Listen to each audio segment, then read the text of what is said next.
Et on a dit à Trump qu'il valait mieux qu'il convainque Netanyahou de ne pas aller jusqu'au bout, parce que s'il le faisait, ça tournerait très mal. Même Trump a compris que là, c'était aller trop loin, et il a réussi à persuader Netanyahou de faire marche arrière.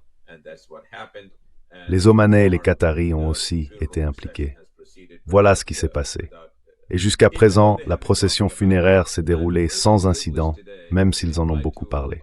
J'ai aujourd'hui le grand privilège d'accueillir sur notre nouvelle chaîne Danny Haiphong. Danny Haiphong est quelqu'un que j'admire depuis très longtemps, et on peut dire sans exagérer que c'est en voyant son travail que j'ai eu l'idée de créer cette chaîne Transition Protocol. J'ai un emploi à plein temps, comme la plupart d'entre vous le savent. I have a day job, as most of you know. I am a director of a major fintech company that I have been doing. Je suis directeur d'une grande entreprise de fintech, un poste que j'occupe depuis longtemps. Mais j'ai eu l'occasion d'accéder à certaines informations privilégiées, très pertinentes, par rapport à ce qui se passe dans le monde en ce moment. Et je pense que cela provoque un véritable bouleversement dans la structure du pouvoir telle qu'elle existait jusqu'à présent. Et j'ai le plaisir d'inviter Danny Haiphong à me donner son point de vue. Danny, juste pour que tu saches, tu n'étais probablement pas encore né. Enfin non, c'est sûr, tu n'étais pas né. Quand j'ai entendu le mot Haiphong pour la première fois. J'étais étudiant à Berkeley en 1966, et ce mot Haiphong, on l'entendait presque tous les jours. Malheureusement, comme on le sait maintenant, c'était pour diffuser beaucoup de mensonges, beaucoup de propagande, qui n'avait rien à voir avec la vérité.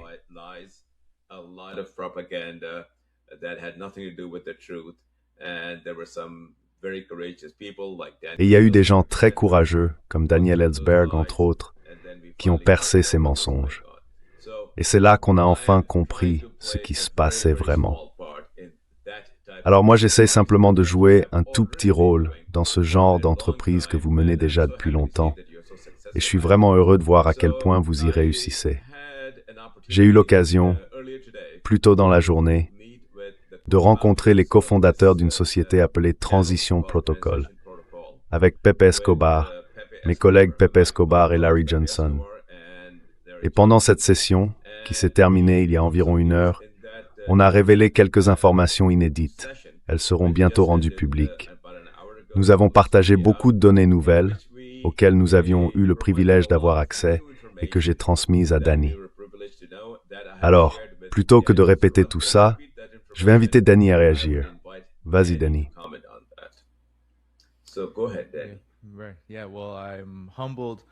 Oui, d'accord. Je suis touché par cette présentation, Zulfikar. Merci beaucoup de m'avoir invité.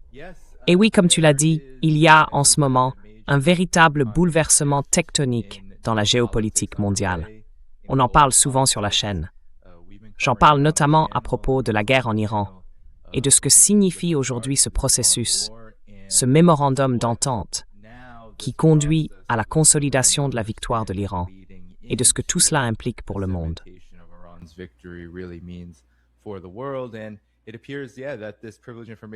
Et il semble, oui, que ces informations privilégiées que vous avez reçues et que vous m'avez transmises montrent clairement que le Pakistan joue un rôle majeur dans la défense des capacités de l'Iran.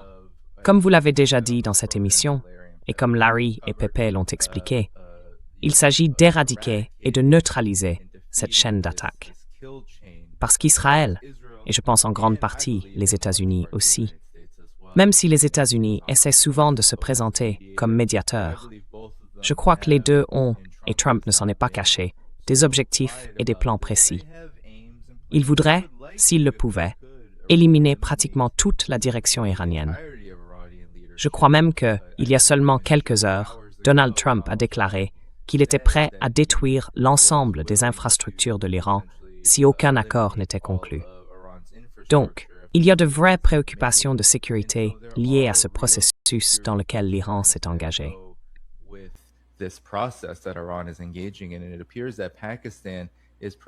Il semble que le Pakistan mette en place une architecture de défense qui permet à la direction iranienne de mieux se protéger. Et bien sûr, tout cela est soutenu par la Chine. C'est pas une surprise, puisque j'ai déjà reçu notre ami commun, Pepe Escobar, pour parler de projets comme le corridor économique Chine-Pakistan et de cette relation très étroite que la Chine et le Pakistan ont construite.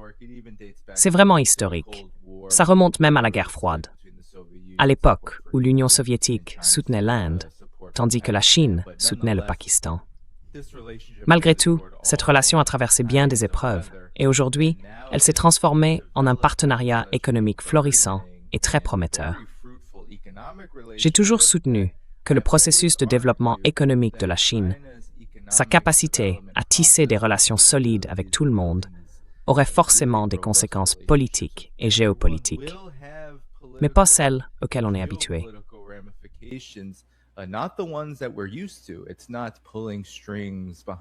Ce n'est pas une question de tirer les ficelles en coulisses. Ce n'est pas non plus de manipuler ou d'imposer des marionnettes qui vous arrangent. C'est plutôt une coopération qui ouvre la voie à des opportunités de collaboration mutuelle, y compris dans le domaine de la défense.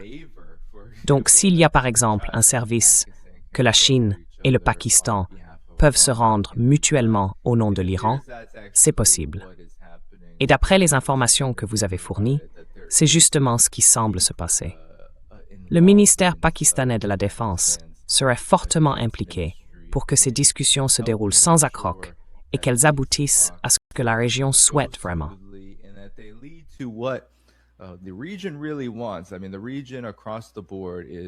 Je veux dire, dans toute la région, on sent une incroyable envie d'en finir avec cette guerre.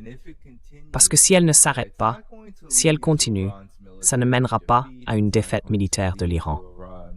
Ça ne provoquera pas non plus un changement de régime, ni un effondrement du pouvoir iranien, ni rien de tout ça.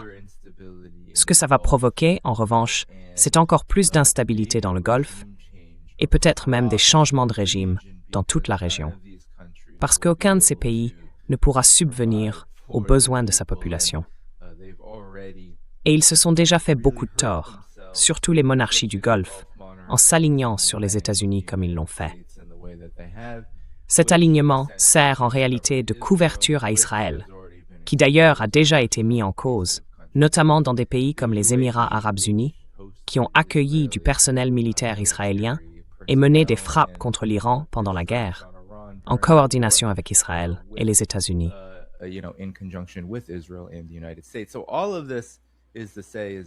Tout ça pour dire que, oui, il y a un rôle qui est en train d'émerger. Le fait que le Pakistan serve de médiateur, ça va bien au-delà d'un simple travail diplomatique en coulisses. Ça veut aussi dire que cette grande relation qui touche à l'économie, au militaire et au politique, a offert à l'Iran beaucoup plus d'espace pour respirer. Et même selon moi, une vraie pause. Je n'ai pas d'informations confidentielles là-dessus, mais je crois sincèrement qu'Israël et certains éléments du régime américain voulaient mener une frappe contre cette immense cérémonie funéraire qui se déroule à Téhéran, où plus de 10 millions de personnes ont participé.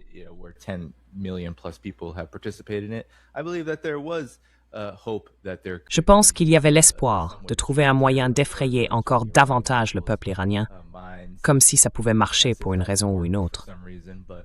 Mais ça n'a pas fonctionné. Et je crois que si Trump continue, malgré les petites tensions qu'on a vues ces derniers mois, à vouloir rester sur cette voie de l'accord, c'est pour deux raisons. D'abord, les États-Unis ont besoin d'une pause. Et ensuite, oui, il y a ces conséquences géopolitiques beaucoup plus larges.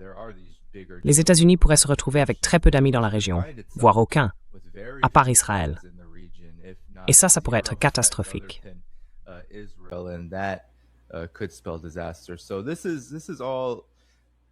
Je pense que tout ça, c'est vraiment un sujet majeur. On voit clairement comment la multipolarité se met en place, comment des pays comme la Chine, l'Iran dans cette guerre, et maintenant le Pakistan, qui jouent un rôle un peu intermédiaire, prennent de l'importance. Tout ça, c'est lié à la faiblesse relative et au déclin des États-Unis, mais aussi à la dégradation de l'image d'Israël dans le monde et au mépris grandissant pour Israël dans la région. Et ça donne au Pakistan beaucoup plus d'espace pour devenir un acteur bien plus affirmé, surtout dans ce domaine-là. Et pour le Pakistan, c'est plutôt avantageux.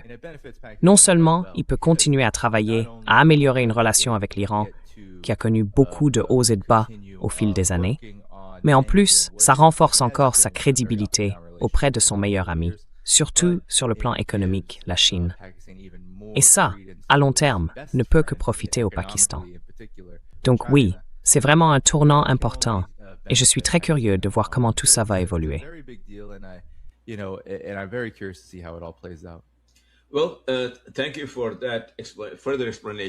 Merci pour ces précisions, Danny. J'avais eu la chance d'être informé de cette nouvelle. J'y avais accès, ce qui m'a permis d'en parler plus tôt à nos amis communs, Pepe et Larry, et maintenant à toi.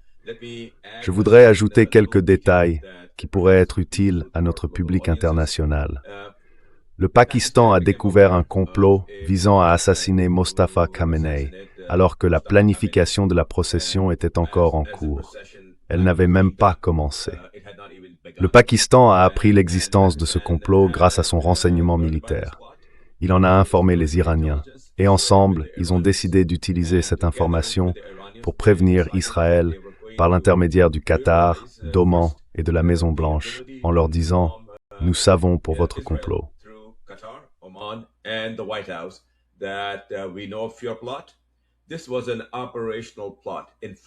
C'était un plan opérationnel complet, découvert par le renseignement militaire pakistanais, parce qu'ils avaient appris à intercepter leur chaîne de frappe assistée par intelligence artificielle, dont on avait déjà parlé ici, avec Pepe et Larry. Trump a été informé de tout ça, et on lui a dit qu'il valait mieux qu'il fasse pression sur Netanyahou pour qu'il n'aille pas jusqu'au bout, parce que s'il le faisait, les conséquences seraient terribles.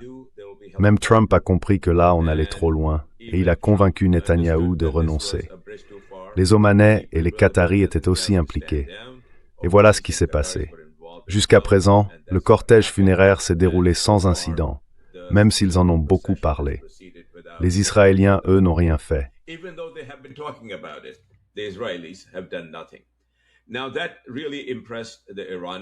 Et ça a vraiment impressionné les Iraniens.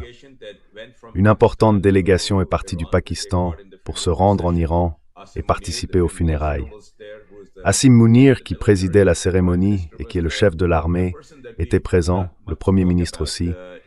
Et il y avait une personne dont on ne parle pas beaucoup sur ces chaînes, mais dont on devrait parler. Il s'appelle Mohsin Naqvi. Pourquoi cet homme est-il important? Parce qu'un de ses proches est le chef de la communauté chiite, une branche de l'islam pratiquée en Iran, forte d'environ 40 millions de fidèles au Pakistan. Il est très respecté, notamment dans les milieux religieux. Donc ils étaient là, et ils ont eu plusieurs rencontres avec Araghchi, le ministre des Affaires étrangères, avec les membres du cortège, avec les gardiens de la Révolution, et par leur intermédiaire, avec Mostafa Khamenei.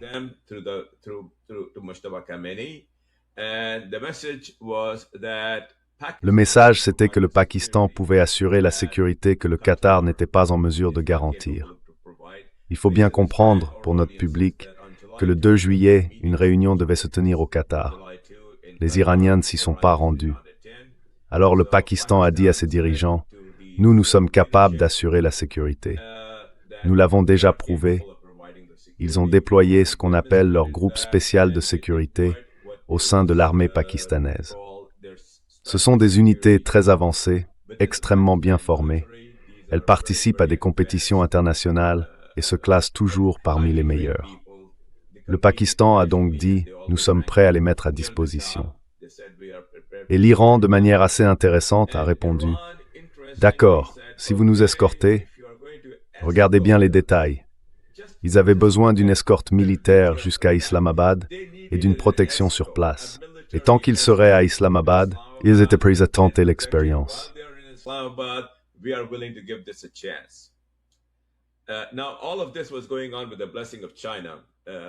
Tout cela se déroulait avec la bénédiction de la Chine. Le vice-premier ministre pakistanais, Ishaq Dar, qui est aussi ministre des Affaires étrangères, était en contact permanent avec Danny pendant toute cette période. Donc la Chine donnait sa bénédiction. La Russie aussi. Par l'intermédiaire du maréchal Munir, Trump a été contacté et on lui a dit C'est votre dernière chance de régler cette affaire avec dignité. Vous voulez en sortir? Voilà une voie de sortie honorable. Le processus du protocole d'accord a donc été relancé alors qu'il était pratiquement à l'arrêt. La date fixée est le 11 juillet à Islamabad. L'Iran sera représenté par sa plus haute direction. Les États-Unis devraient l'être aussi par leurs plus hauts responsables. Et tout indique que le processus du protocole d'accord va reprendre. C'est une très, très grande nouvelle. Danny, je te laisse expliquer à notre public pourquoi c'est si important. Danny, I'll leave it up to you to explain to our audiences why this is such big news. Well, it's big news because I think it signifies. Eh bien, c'est une grande nouvelle, parce que je pense que ça montre la réalité telle qu'elle existe vraiment. Une réalité que les États-Unis et Israël, leur régime, ont essayé de nier depuis des mois. Ce que ça révèle, comme vous l'avez dit, dans les discussions qui ont eu lieu, c'est qu'il y a un message fort. Il n'y a pas de manière vraiment digne pour les États-Unis en particulier de sortir de cette situation. La seule façon digne d'en sortir, c'est de participer à ce processus. Et même si les États-Unis, ce dont je doute fortement, étaient incapables de le faire de bonne foi, la réalité concrète, celle qu'on voit sur le terrain, finira par les obliger d'une manière ou d'une autre à céder à ce que demande l'Iran.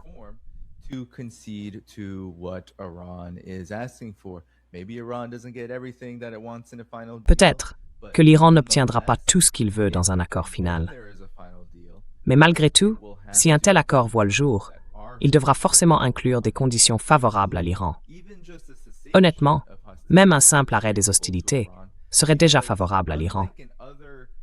Parce que contrairement à d'autres situations, par exemple, en juin 2025, s'il y a un cessez-le-feu avec Israël après 12 jours de guerre, beaucoup s'inquiètent alors de voir les États-Unis et surtout Israël se réarmer pour frapper à nouveau.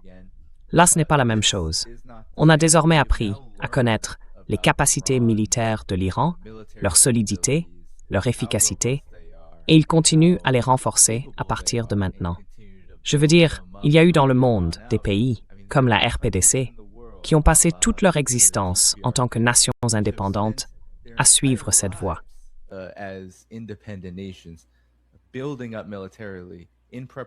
Renforcer ses capacités militaires en prévision d'une guerre, ou même, dans le cas de la Corée du Nord, pour la guerre elle-même.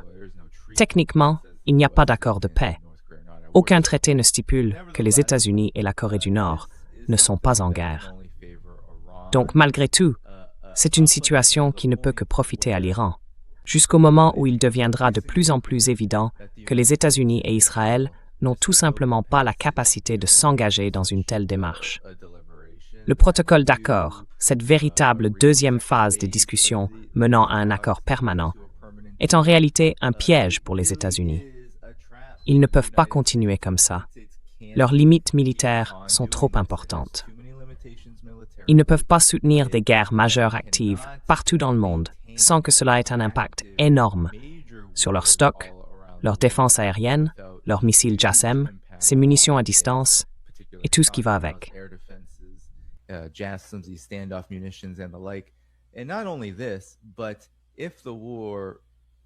Et pas seulement ça.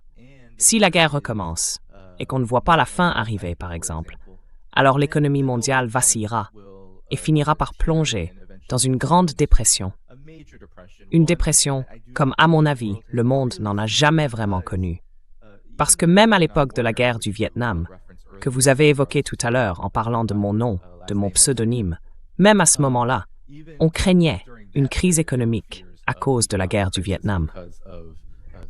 Mais on n'y est jamais vraiment arrivé. Les choses se sont dégradées, puis il y a eu la crise pétrolière, pas très longtemps après. Mais là, c'est tout autre chose. On n'a plus vu de guerre provoquer une telle catastrophe économique. Et ça veut dire que les États-Unis, en tant qu'hégémons, vont devoir affronter les énormes pressions d'une dépression économique, tout en étant incapables de sortir d'un conflit militaire.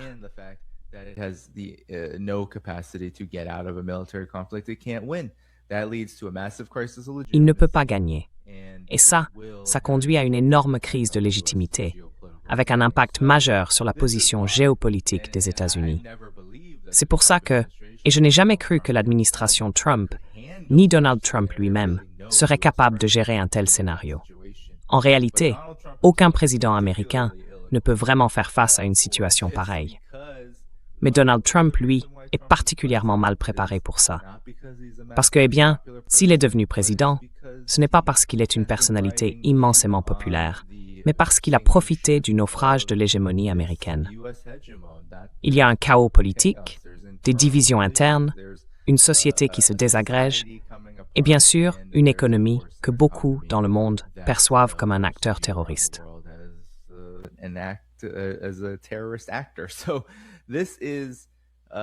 Voilà la réalité à laquelle les États-Unis sont confrontés.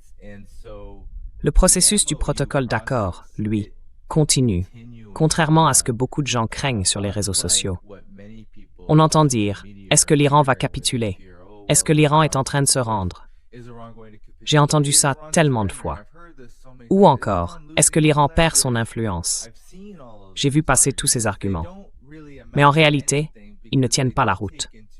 Parce qu'ils ne prennent pas en compte pourquoi ce processus de protocole d'accord a vu le jour, ni pourquoi toutes les tentatives des États-Unis pour le déchirer ont échoué. Israël et les États-Unis ont essayé de le faire plusieurs fois déjà.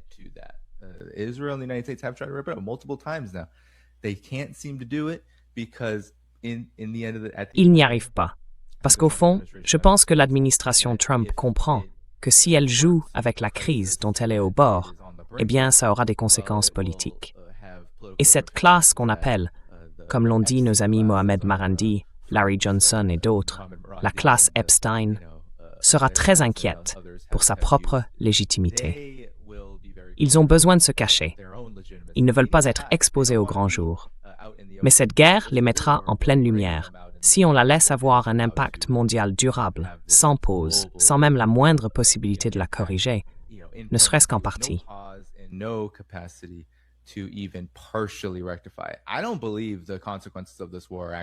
Je ne pense pas que les conséquences de cette guerre puissent vraiment être réparées.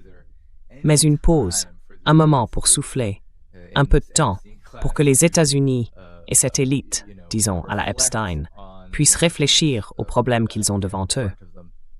Je crois que c'est exactement ce qu'ils essayent d'obtenir.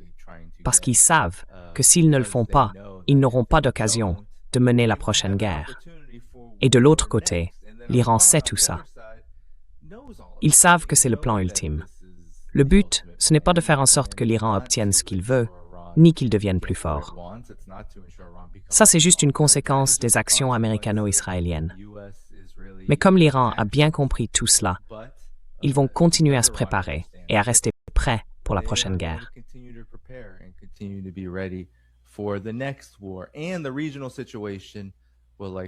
Et la situation régionale va sans doute évoluer de plus en plus en leur faveur, contrairement à ce que les développements au Liban peuvent laisser penser en ce moment. En réalité, je crois que l'ensemble des évolutions de cette guerre montre clairement que l'axe de la résistance s'est renforcé.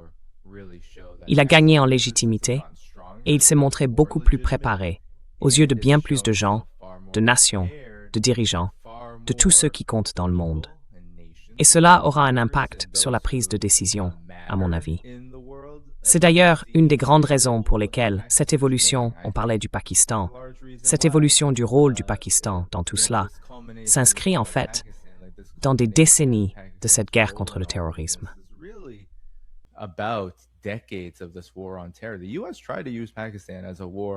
Les États-Unis ont essayé d'utiliser le Pakistan comme un relais dans la guerre contre le terrorisme. Tout ça, en fin de compte, leur est un peu retombé dessus. Ils ont aussi tenté d'utiliser l'Inde comme une arme contre la Chine. Et là encore, ça s'est retourné contre eux, notamment vis-à-vis du Pakistan. Mais la réalité plus large, c'est qu'un pays comme le Pakistan, quel que soit son dirigeant au fil des années, n'a fait que renforcer ses liens avec la Chine et s'éloigner toujours davantage des États-Unis. Parce que c'est ça, en fait, la vraie tendance du monde, l'avenir du monde. C'est ce que la plupart des dirigeants voient dans leur boule de cristal. La seule question, c'est de savoir jusqu'où chacun peut manœuvrer, combien d'espace il a pour s'en sortir. Et en ce moment, l'Iran, lui, a réussi à se donner beaucoup plus de marge de manœuvre. Iran has opened up a lot more room.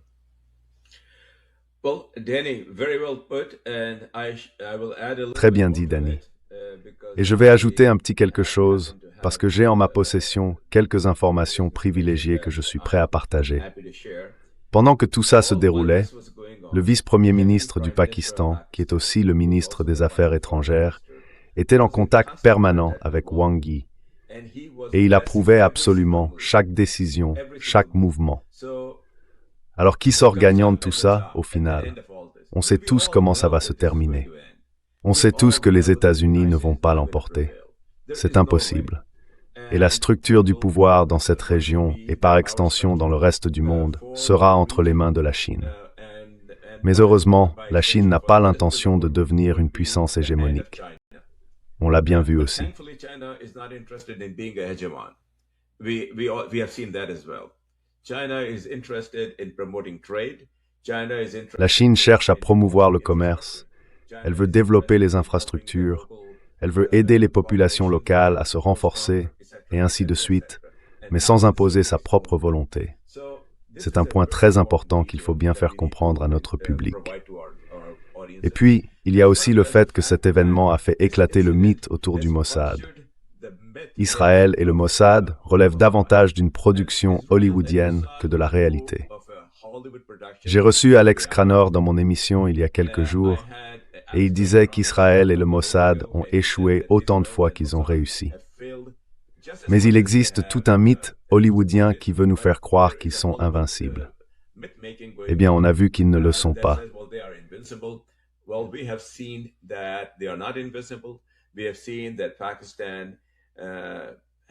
On a déjà vu que le Pakistan avait réussi à perturber leur chaîne d'exécution auparavant, après le dernier assassinat qu'ils ont commis en Iran, quand ils ont pu identifier leur plan visant à semer le chaos pendant la procession funéraire. Donc, leur fabrication de mythes doit cesser, et il faut remettre les choses à leur place. Tout ça, c'est juste une production façon Hollywood. Ils ne vont plus pouvoir faire ce qu'ils faisaient avant. Je sais que tu n'as plus beaucoup de temps, Danny. Tu dois retourner à ton émission. Mais j'aimerais que tu dises un mot sur ce à quoi le monde va ressembler une fois que tout ça sera terminé. Parce que ça va se terminer. Il n'y a aucun doute là-dessus. Je peux te le dire, d'après tout ce que je sais, et j'ai la chance d'en savoir un peu plus que la plupart. Si ce n'est pas demain, ce sera après-demain. Mais il y aura une résolution. Il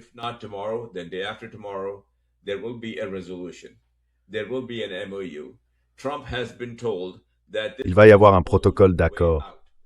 On a dit à Trump que c'était sa seule porte de sortie. Une chose très très positive dans tout ça, c'est qu'il a commencé à écouter le maréchal Munir du Pakistan et qu'il commence à prêter attention à ce qu'il lui dit sur ces questions. Et Asim Munir lui répète « Monsieur Trump, vous voulez vous en sortir avec dignité? Voilà une occasion. » Et nous pensons qu'il va la saisir, qu'il va négocier et qu'il va s'en aller. Maintenant, une fois qu'il sera parti, Danny, toi qui connais cette région aussi bien que quiconque, qu'est-ce que tu penses qui va se passer avec les bases américaines là-bas? Qu'est-ce que tu penses qui va arriver à leur influence sur les États vassaux qui ne se sentiront plus obligés d'en être? Et sur la nature géopolitique de tout cet immense continent eurasiatique?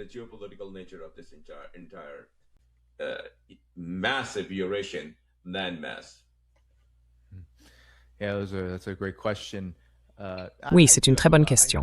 J'ai encore environ 10 minutes, donc on peut parler un peu plus. Très bien. Alors, pour répondre à votre question, je voudrais d'abord faire un commentaire sur le mythe hollywoodien du Mossad et sur cette idée d'invincibilité. Ce que l'Iran a révélé, et en fait ce que tout ce processus a mis en lumière, c'est précisément ça.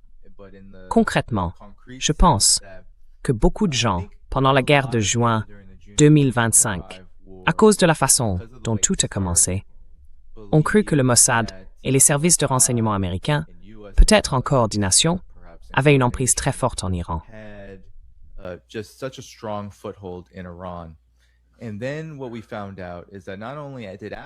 Et puis, ce qu'on a découvert, c'est que non seulement l'Iran a resserré les choses après cette guerre, mais qu'il y a aussi eu une guerre par procuration très importante juste avant les frappes du 28 février.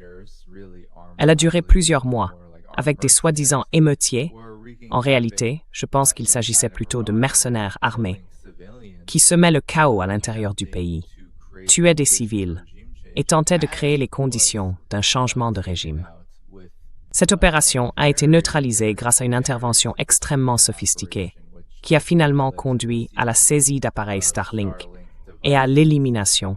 Je crois qu'aujourd'hui, l'Iran a effectivement supprimé toute force potentielle à l'intérieur du pays qui aurait pu servir d'intermédiaire.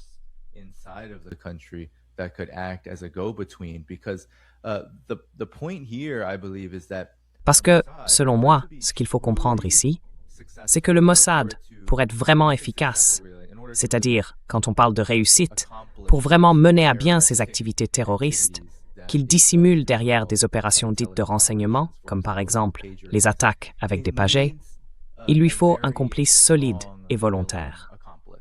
Autrement dit, par exemple, le gouvernement libanais, ou disons, une partie de la population qui serait mécontente de l'élan d'indépendance de l'Iran et de sa volonté de se développer de manière autonome. Ou encore, on peut penser aux Barzani, cette faction kurde en Irak, qui agit au service du Mossad et des États-Unis. Ce sont ce genre de forces-là.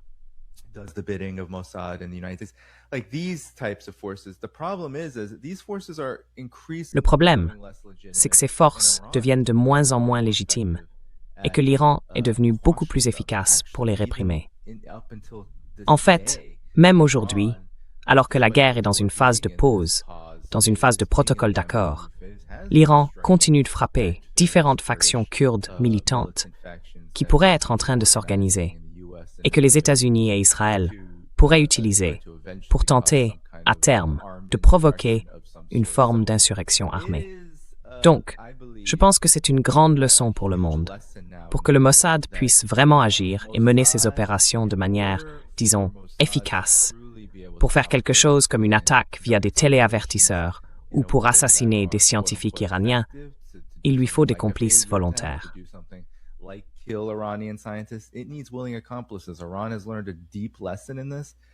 L'Iran a tiré une leçon profonde de tout ça. Le pays a resserré les choses de façon assez spectaculaire et il bénéficie aujourd'hui du soutien de la population. On le sait, plus de 90% des Iraniens soutiennent désormais le gouvernement. Il y a ce qu'on appelle un effet de retour de flamme et le contre-coup politique des actions d'Israël, à la fois publiques et liées à ces opérations de renseignement, a été considérable. Regardez simplement la relation entre la Chine et Israël. Les gens critiquent sans arrêt. Ils demandent « Pourquoi la Chine entretient-elle encore des relations avec Israël ?» Eh bien, ces relations n'ont jamais été aussi mauvaises. Netanyahou ne peut même plus mettre les pieds dans le pays. C'est parce que la Chine ne fait plus confiance à Israël sur rien. On sait que Netanyahou, enfin, qu'Israël, avait des agents du renseignement qui avaient placé des micros à la Maison-Blanche, par exemple, pour mener une opération d'espionnage. Donc, en somme, rien de surprenant.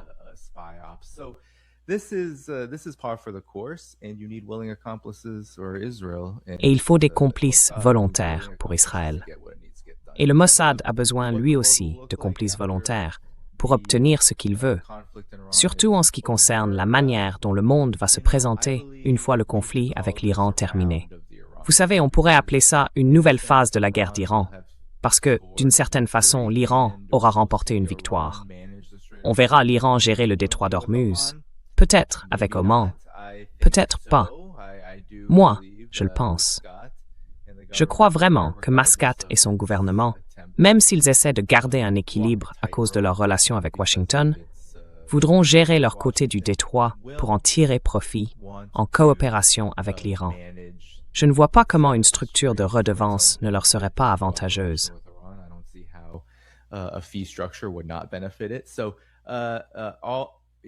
Donc en somme, je pense qu'on verra l'Iran prendre le contrôle du détroit. On verra l'Iran se reconstruire. Et dans la région, je crois qu'on continuera à voir, surtout du côté de l'Arabie saoudite.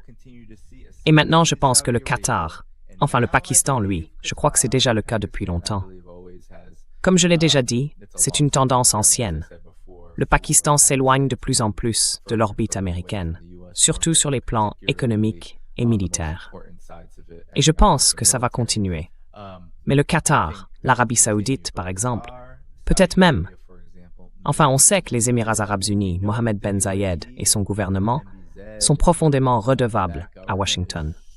Ils ont supplié Washington, depuis des années, de servir leurs intérêts dans certains conflits et certaines guerres, que ce soit au Yémen ou ailleurs.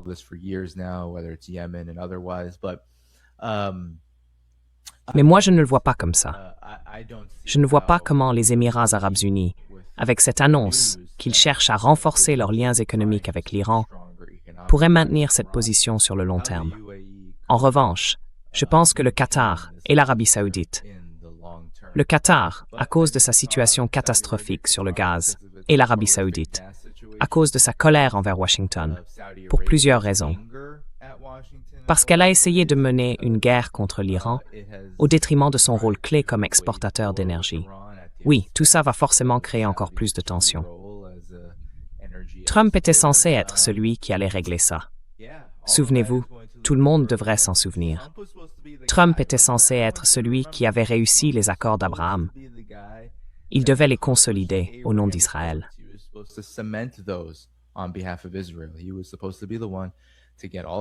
Il était censé être celui qui ferait se serrer la main à tous les pays du Golfe avec Netanyahou pour dire « Oui, nous sommes tous ensemble.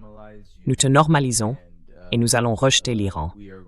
Nous allons faire tout ce que les États-Unis et Israël veulent maintenant. » Mais à cause de cette guerre, c'est exactement l'inverse qui s'est produit.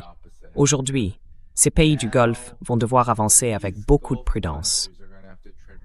Je ne fais pas particulièrement confiance à leurs dirigeants. Je veux dire, c'est assez clair que, vous savez, l'histoire même de beaucoup de ces monarchies du Golfe est le résultat du découpage colonial britannique et français, puis des manipulations américaines, qu'elles soient d'ordre politique ou liées au renseignement après coup. Mais il existe quand même quelque chose qu'on appelle l'intérêt propre.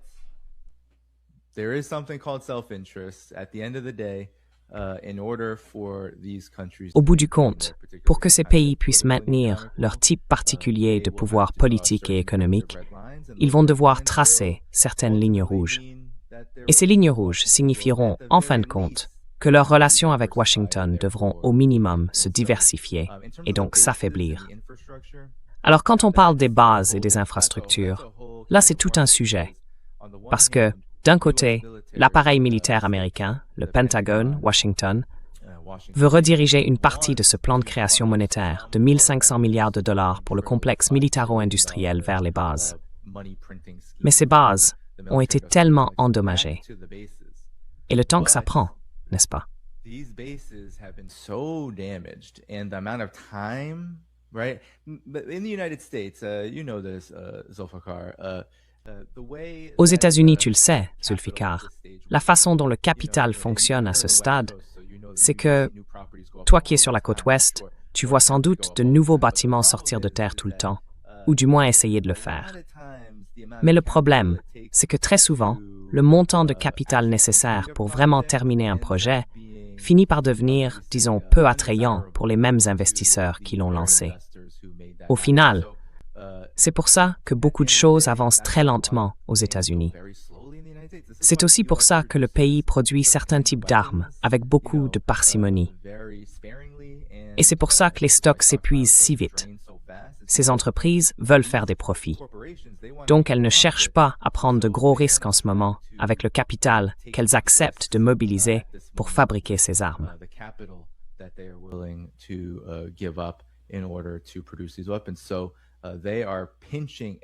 Alors, ils économisent chaque centime possible. Et je pense que ce sera pareil pour cette infrastructure militaire. Je crois que les États-Unis vont essayer de se retirer progressivement de la région. On entend déjà certains rapports selon lesquels il y aurait eu des opérations spéciales, le JSOC. Une équipe du JSOC aurait reçu pour mission, soi-disant, de voler de l'uranium enrichi en s'appuyant sur le renseignement israélien pour ça. Bien sûr, ça ne s'est pas fait, parce que ça aurait été une mission suicide. Littéralement, c'est ce que dit le rapport. On leur aurait expliqué qu'ils allaient probablement tous mourir. Et ensuite, l'opération a été annulée. Depuis, ils traînent quelque part, dans une zone proche du golfe Persique.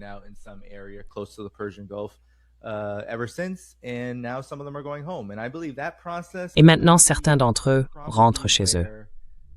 Et je pense que ce processus, c'est probablement là que vont aller tous les équipements endommagés par l'Iran. On a déjà des articles du Wall Street Journal qui disent que l'armée américaine pourrait essayer de construire des infrastructures souterraines. Peut-être qu'ils vont tenter de mettre en place des pistes mobiles de façon à ne pas devoir maintenir trop longtemps un grand nombre de troupes, de personnel ou de ressources au même endroit. Le simple fait qu'ils en parlent, pour moi, ça montre bien qu'il n'y aura sans doute pas beaucoup de travaux de reconstruction, par exemple à Al-Udeid, pour réparer les radars THAAD. Cela, à mon avis, c'est fini. Je pense que c'est dans cette direction que ça va.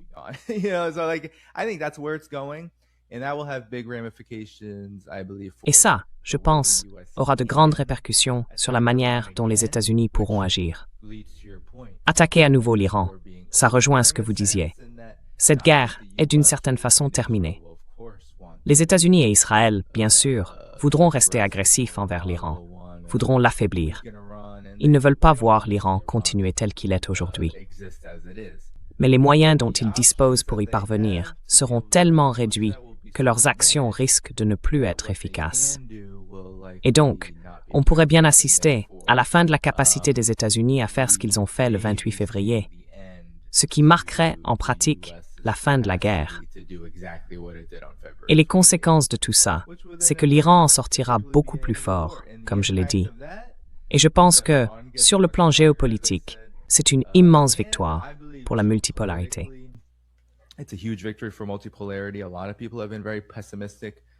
Beaucoup de gens ont été très pessimistes ces derniers temps à propos du monde multipolaire. Quand ils ont vu la chute de la Syrie, quand ils ont vu le génocide à Gaza, quand ils ont vu le cessez-le-feu du Hezbollah, puis celui du Liban en 2024 par exemple. Il y avait beaucoup de pessimisme. L'Ukraine, elle, n'en finit pas. Et ça ouvre la porte à la manipulation du récit. Oui, on vient de vivre une guerre où il est quasiment impossible de manipuler le récit. À tel point que les grands médias sont parfois obligés de parler comme nous.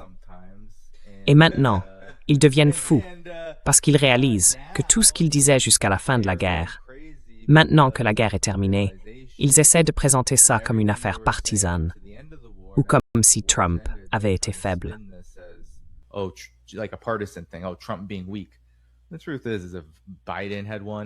La vérité, c'est que si Biden avait gagné et qu'il était en place, et que son conseiller sur le pétrole avait déjà dit qu'il serait allé en guerre, eh bien ça aurait été la même chose. Peut-être que ça aurait eu un aspect un peu différent, peut-être que Biden aurait dit les choses autrement, mais le même processus se serait produit, et la même défaite aussi. Donc ce n'est pas une question partisane, c'est simplement la réalité. Et oui, je pense que le monde multipolaire a remporté une victoire majeure. La force de ces trois piliers, la Chine, la Russie et l'Iran, continue de grandir. Nous avons le Pakistan. Oui. Eh bien, le Pakistan sera clairement un acteur qui va continuer à monter en puissance. Et c'est vrai pour beaucoup d'autres pays aussi. Je pense que plus on verra ces évolutions se produire, plus des pays comme le Pakistan vont émerger. On va en voir de plus en plus. Et j'espère que ça ouvrira un peu de nouvelles perspectives. That's excellent analysis, Danny. I could not have done it better. Excellente analyse, Danny. Je n'aurais pas pu faire mieux. Vraiment, une très bonne analyse. Et vous n'entendrez pas ça dans les médias traditionnels avant au moins une semaine. Peut-être pas, peut-être même plus longtemps. Mais en tout cas, Danny, je suis vraiment ravi de vous avoir eu dans cette émission. Et j'apprécie énormément votre analyse. J'espère qu'on pourra refaire ça. Et je confirme tout ce que vous venez de dire. Ce que vous avez dit confirme et même renforce tout ce que je sais. Et beaucoup de ce que je sais vient de sources proches de l'action, de gens qui sont à la table. Donc en fait, vous dites exactement ce qu'ils me disent dans nos conversations privées. Et c'est bien comme ça que les choses se passent dans ce monde. And this is the way things are happening in this world, our dear folks. And you hear it Mes chers amis, you hear it from vous Danny l'entendez de notre Haiphong, part, and vous l'entendez aussi de Danny Haiphong, et nous continuerons à vous tenir informés. Nous vous donnerons des informations sans vernis, sans manipulation, sans qu'elles soient vidées de leur sens, et avant tout le monde. C'est donc Transition Protocole. Danny Haiphong a sa propre émission, très suivie, très respectée, et je suis ravi de l'avoir eu avec nous aujourd'hui. Merci beaucoup de nous avoir écoutés. N'oubliez pas d'appuyer sur les boutons d'abonnement et de j'aime pour qu'on puisse continuer à vous proposer ce contenu. Merci Danny, merci infiniment, je suis reconnaissant. Je vais appuyer sur le bouton d'arrêt. Thank you, Danny. Thank you very much. Laissez juste tourner une seconde le temps que ça se téléverse. Just leave it on for a second so that it uploads.